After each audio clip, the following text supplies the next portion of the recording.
जय सिया राम साथियों, आज हम बात करने वाले हैं अपना प्रतिनिधि चुनने का अधिकार मिलना चाहिए। मदन मोहन मालवीय जी।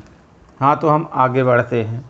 मुझे यह जानकर खुशी हो रही है कि आज हम विधान परिषदों के सुधार और विस्तार योजनाओं की प्रमुख विशेषताओं पर चर्चा कर रहे हैं। आप जानते हैं कि जब पिछली बार हम मिले थे तब से इस मामले में हमारी स्थिति भी कुछ सुधार हुआ और हमारे व सरकार के बीच मतभेद अब उतना बड़ा नहीं है जितने एक साल पहले था। परिषदों के सुधार के संबंध में कांग्रेस जिन 4 प्रमुख बातों का सरकार से आग्रह करती रही है, उनमें से पहला है परिषद में सदस्यों की संख्या बढ़ाई जाए। दूसरा, इनमें से कम आधे सदस्यों को चुनने का विशेषाधिकार लोगों को दिया जाना चाहिए।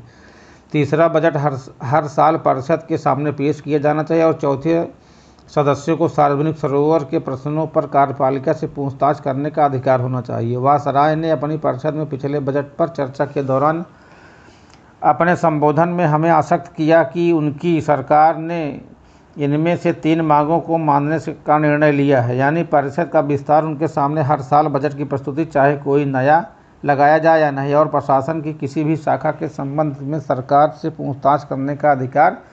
वायसराय के शब्दों ने यह पूरी तरह से स्पष्ट कर दिया कि अधिकार स्वयं स्वीकार किया जाएगा। इसलिए अब सरकार और हमारे बीच मतभेद केवल परिषद के सदस्यों की नियुक्ति के तरीकों को लेकर रह गया है। सरकार सभी सदस्यों को मनोनीत करना चाहती है और हम उनमें से आधे को चुनने का विशेषाधिकार चाहते हैं। हमारी प्रार्थना कितनी न्यायसंगत है और सरकार की अनिच्छा कितनी गैर न्यायिक है। आप जानते हैं कि संशोधित परिषदों में सरकार वही होगी जो अब है और परिषद के समक्ष लाए जाने वाले सभी प्रश्नों की वही अंतिम मध्यस्थ है। ऐसे मामलों में भी जिसमें अधिकांश सदस्य किसी चीज़ का विरोध करते हैं और उनके खिलाफ मतदान करते हैं, तब भी सरकार के पास अपने निर्णय को वीटो करने और चीज़ों को पूरी तरह से अपनी इच्छा और खुशी के अनुसार करने की शक्ति होगी। दूसरे शब्दों में वह हमारी जेब, हमारे चरित्र और वास्तव में हमारे संपूर्ण कल्याण को प्रभावित करने वाले सभी प्रश्नों को तय करने में न्यायाधीश बन जाएंगे।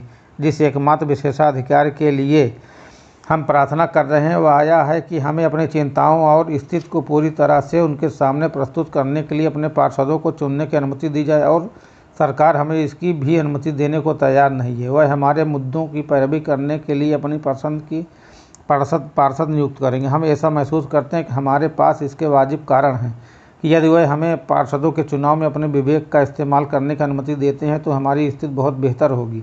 विधान परिषद के सामने न केवल हमारे बल्कि भावी पीढ़ी को भी प्रभावित करने का प्रस्ताव लगातार निर्णय के लिए आते हैं, और न्याय की मांग है कि परिषद द्वारा उन पर अंतिम निर्णय देने के लिए हमारे चुने हुए प्रतिनिधियों के माध्यम से अपनी बात रखने की अनुमति दी जाए।